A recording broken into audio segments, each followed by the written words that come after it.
In the previous video, we have seen Excel's count function. In this video, we will see Excel's Counta function, which returns count of non-empty cells. Okay. Now, I will show you how Counta works on different types of data. Here, I will type equal to Counta.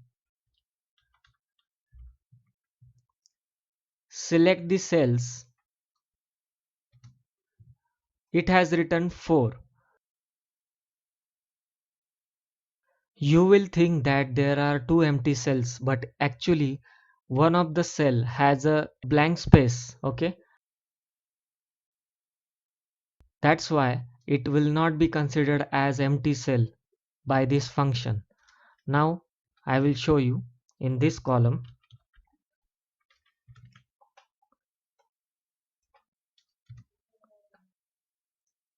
Okay, it has written 4 because there is a one empty cell. Now in this column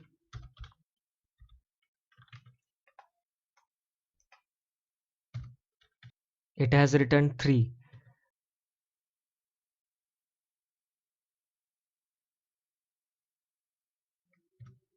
It has written 5. So this function only counts the number of cells which are not empty. No matter what contains in your cell, this function will count the number of cells. Only if the cell is empty, then only this function will not count the cell. I hope you like this video. See you in next video.